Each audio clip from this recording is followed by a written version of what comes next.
Underneath a single mountain in a Chinese city most Westerners cannot pronounce, geologists just found a metal deposit valued at $80 trillion, more than the entire annual economic output of the United States, China, and Germany combined. You heard that right. The metal is not gold. It is not lithium.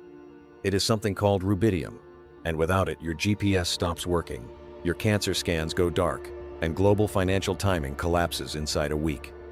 Now here is where the story turns. China is not planning to sell most of it, and that single decision is what has Washington genuinely worried.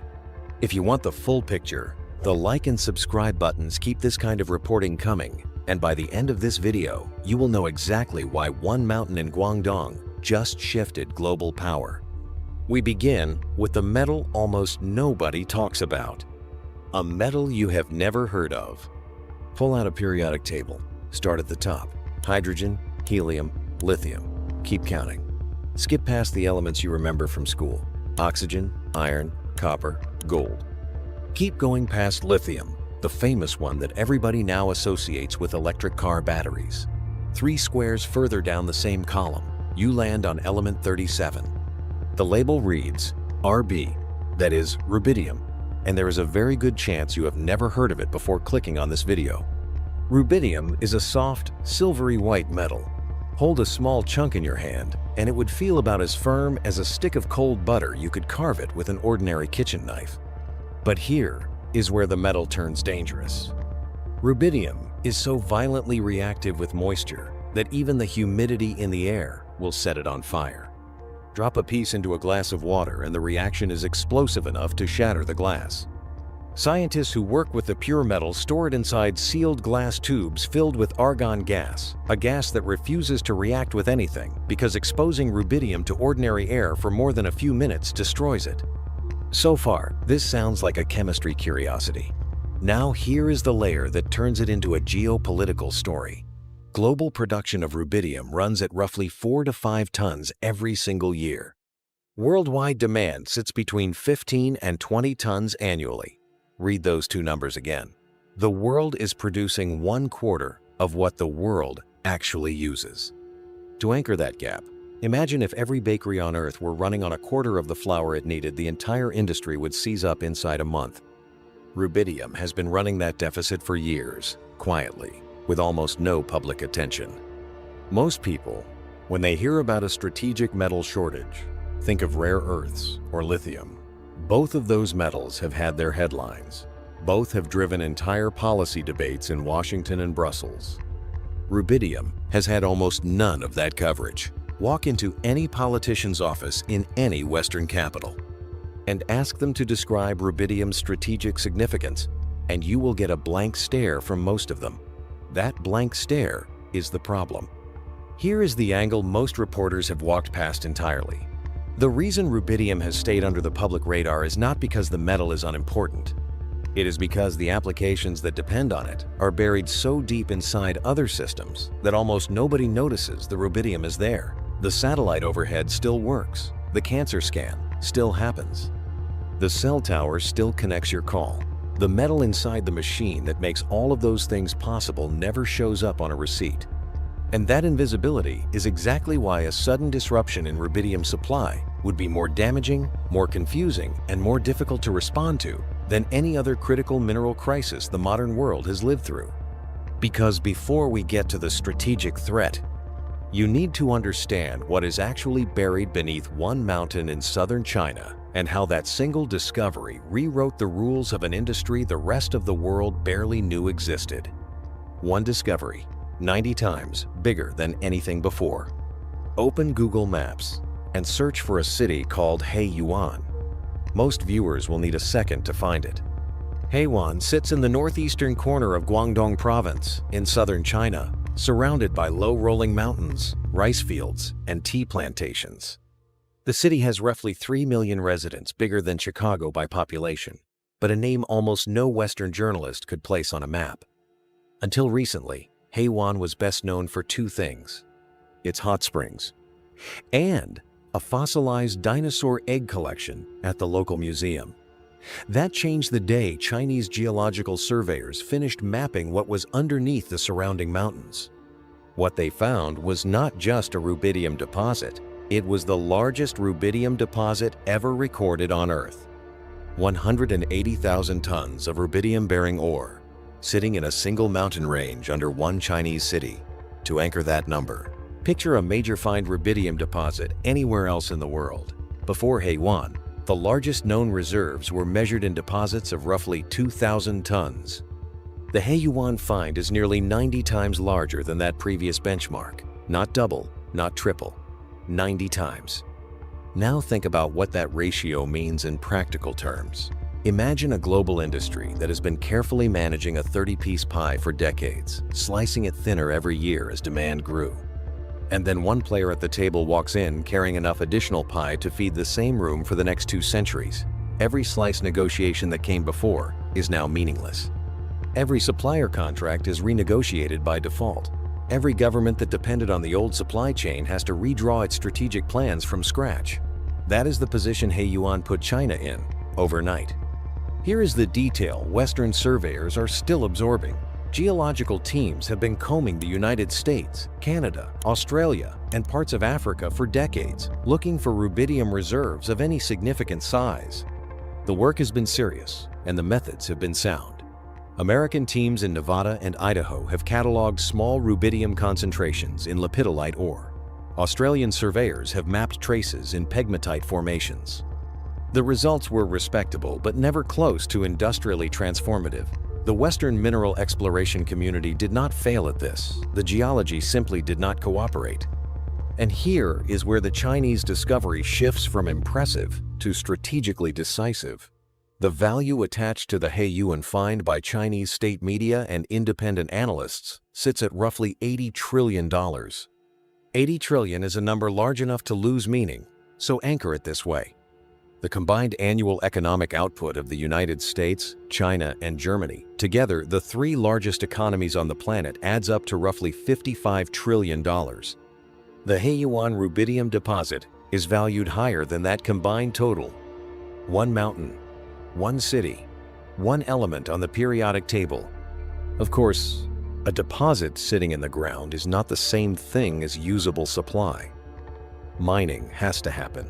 Refining has to happen. Processing has to happen. None of those steps are trivial when the metal involved catches fire on contact with humid air, so the discovery itself is only the opening move. What turns Haiyuan from a geological event into a permanent geopolitical shift is what rubidium actually does once it leaves the ground. And the first place that metal lands is roughly 12,000 miles above your head, in a fleet of satellites that quietly run almost everything you depend on.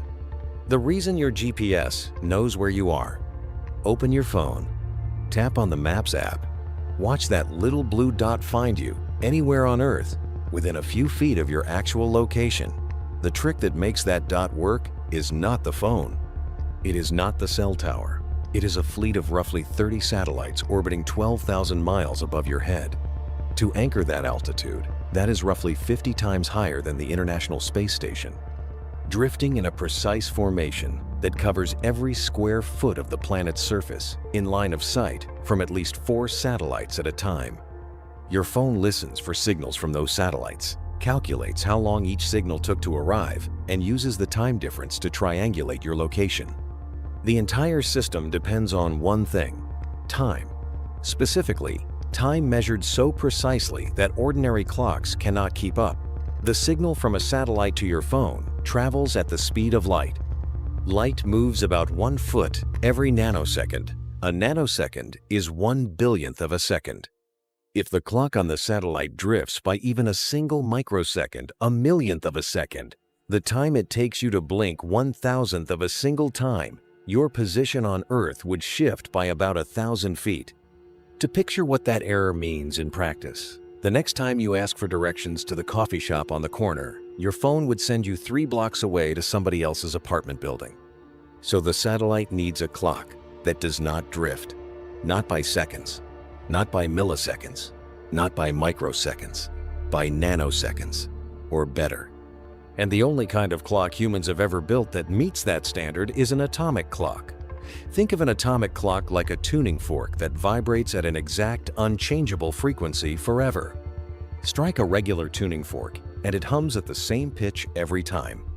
Now imagine a tuning fork made out of atoms, which never wear out, never go out of tune, and vibrate at a frequency so precise that physicists use them to define the second itself.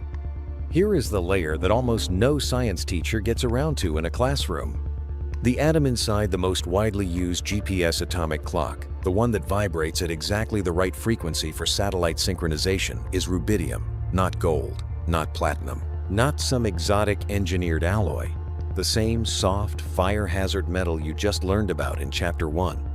Rubidium happens to have an electron behavior that lets it absorb and re-emit microwave energy at a frequency so stable that you can build a clock around it that drifts less than 1 second across 100,000 years. Now picture what happens if that supply of rubidium stops arriving on time. The satellites already in orbit keep working because their existing clocks were built years ago. But every replacement satellite, every next-generation system, every upgraded military positioning network needs new rubidium clocks built from new rubidium. Cut the metal, and you do not break GPS overnight. You break the future of GPS quietly over the next decade. And here is where the story gets genuinely uncomfortable. The system that lets your delivery driver find your front door is the same system that lets a guided missile find its target, the same system that lets a stock exchange timestamp a trade to the microsecond, the same system that lets a power grid balance load across thousands of miles. Rubidium is not just inside your phone.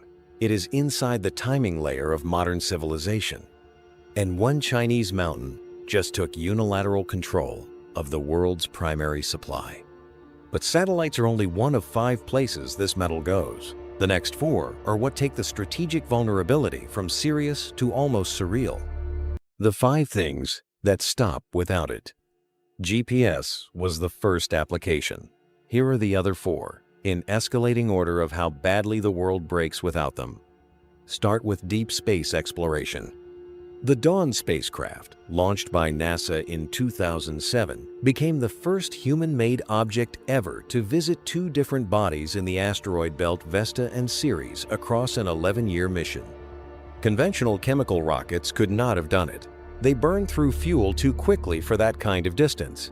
Instead, Dawn used an ion thruster.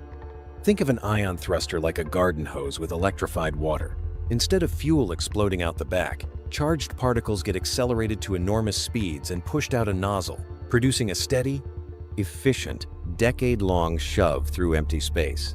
The charged particle that worked best for Dawn's mission was xenon. The next generation of probes is being designed around a different particle that delivers even higher efficiency rubidium. Move from space to medicine. Walk into a modern hospital with an unexplained pain in your chest, and one of the diagnostic tools a cardiologist might reach for is a rubidium PET scan. The procedure injects a tiny amount of radioactive rubidium into your bloodstream.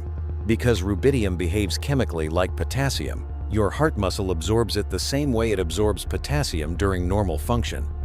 A scanner then tracks where the rubidium goes in real time and produces a map of blood flow through your heart, accurate enough to spot blocked arteries, damaged tissue, and early signs of disease that older imaging methods would miss. The same technique is now being used to detect certain cancers and monitor cellular activity at a precision medicine has never had before. Now layer in defense. Modern guided missiles, smart bombs, and precision targeting systems rely on infrared detectors to find their targets in the dark, through smoke, through fog, through weather conditions that blind every other kind of sensor. The most sensitive infrared detectors built today use rubidium vapor cells as part of their core sensing element. Without that metal, precision-guided weapons revert to dumb munitions. Hit rates collapse, collateral damage rises.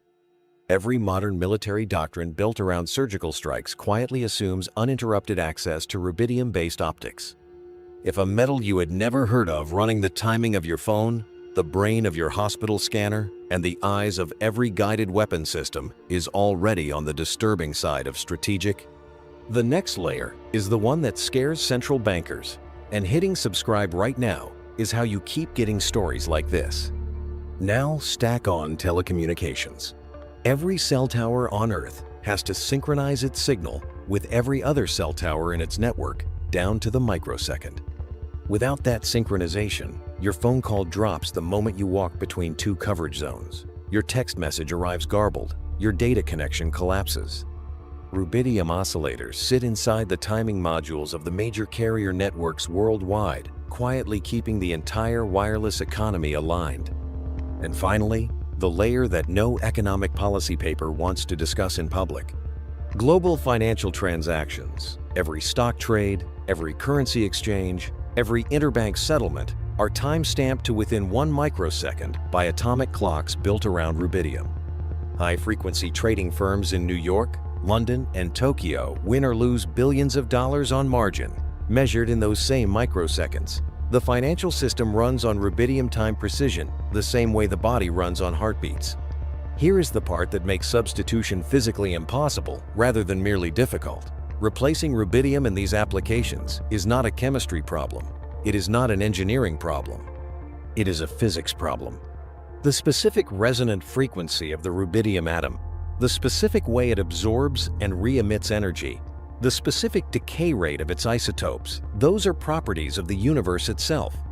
No engineer can design around them. Which is exactly why what China is doing next with this supply is not just about owning a mine, it is about owning everything the mine eventually becomes. Why China is not selling you the metal. For most of modern history, a country that discovered a strategic resource did one of two things: sell the raw material at the highest price the global market would pay, the Saudi crude oil model, or restrict exports to keep reserves for the future, the American helium model. In both cases, the controlling country treated the resource as a commodity with a price tag attached. Beijing is doing something different. Something with almost no historical precedent at this scale. Picture a furniture company that owns the world's largest hardwood forest. The obvious move is to sell raw logs. The clever move is to mill the logs into lumber first. The genius move is to refuse to sell wood at any stage and instead sell only finished tables, chairs, and cabinets branded by the company that owns the forest. Every retailer on Earth that wants to stock furniture now buys from one supplier. That is the model China is applying to rubidium. The strategy is called vertical integration. It means controlling every step from the rock in the ground to the finished product on a shelf, mining the ore, refining it into pure rubidium, processing the metal into specialized chemical compounds, manufacturing those compounds into atomic clocks, ion thrusters, PET scan isotopes, infrared sensors, and timing oscillators, and then exporting those finished components, ready to install, to customers worldwide. At no point does the raw rubidium leave Chinese borders. What leaves is a Chinese product. Here is the move almost no Western mineral analyst has fully internalized yet. Chinese engineers recently developed a new concentration process that boosts recovery rates while cutting toxic byproducts. Parallel investment has gone into rubidium recycling systems designed to recapture the metal from industrial waste streams. Both pieces, better extraction and closed-loop recycling, extend the supply advantage across the entire product lifecycle. And here is the timeline that should make every Western trade ministry pay close attention. China has set an internal target of complete domestic supply chain control over rubidium by 2025. Not partial, not majority, complete. From mining to refining to processing to manufacturing to export. One country, one supply chain, one set of pricing rules, one set of customer priorities. Now think about what that means for any company anywhere on Earth that needs rubidium to manufacture its product. Your atomic clock factory in Switzerland, your aerospace contractor in California, your medical device maker in Germany, your telecommunications firm in South Korea. Every one of those companies negotiates with the same supplier, on the same terms, in the same currency. There is no second source to walk away to. There is no alternative country to bid against. The entire downstream global industry has been quietly funneled toward a single counterparty. Which means the leverage Beijing now holds is not something that has to be activated through a crisis. It is already operational, every day, in every contract signed. And the country that should have seen this coming is the one that lived through almost exactly the same situation 15 years ago and apparently forgot the lesson. The lesson Washington already lived through. Cast your mind back to 2010. A Chinese fishing trawler collided with two Japanese Coast Guard vessels near a disputed island chain. Within days, Beijing quietly slowed rare earth exports to Japan. No announcement, no press conference, just a sudden drag on shipments of 17 specialized elements that Japanese electronics, automakers, and defense contractors all depended on. The effect was almost instant. Japanese factories started rationing components within weeks. Prices for certain rare earth oxides spiked more than 10 times their pre-crisis level. Western governments quietly panicked because the same supply structure existed for them too. After that crisis, Washington made promises. So did Brussels and Tokyo. Strategic mineral diversification became a stated priority. Domestic mining projects were funded. Stockpile programs were expanded. The lesson had been learned, or so it looked. Now, move the clock forward. As of 2019, the United States imported 95.6% of its rubidium from China. Almost the entire supply, from one country, with no meaningful alternative. To picture that level of dependence, imagine if 95 out of every 100 barrels of oil entering America came from a single foreign supplier Washington was strategically competing with. No energy policy would tolerate that. Yet the equivalent arrangement for rubidium has been in place for years. Here is the uncomfortable detail you will not read in most trade reports. America had a chance to build a domestic rubidium processing industry after 2010. It did not. The rare earth lesson did not transfer. And the form the leverage will take is more uncomfortable than the size of the dependency itself. Leverage dressed as normal commerce. When most people think about one country using a critical mineral as a weapon, they imagine the dramatic version, an embargo, an export ban, a formal announcement that triggers panic across global markets. That is the version that makes the headlines. It is also the version that almost never happens, because it would invite retaliation and force a global supply chain reset that ultimately damages the controlling country itself.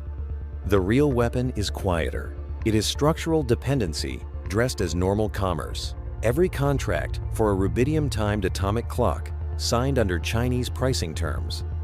Every aerospace component manufactured to specifications dictated by Chinese refining standards. Every medical scanner designed around the availability of Chinese isotopes. Every cell tower upgrade routed through Chinese oscillator suppliers. None of it looks like leverage, all of it is. And here is the part that should change the way you read every future news cycle about mineral discoveries. The controlling nation never has to threaten anything. It just has to keep showing up to the negotiation table from a position of permanent strength. Prices get set. Partners get prioritized. Technology development gets steered. Because every company building rubidium-dependent products has to design for Chinese supply conditions whether they want to or not. That leverage is already operational.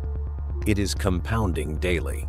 And it will still be running long after the headline this discovery generated has been forgotten.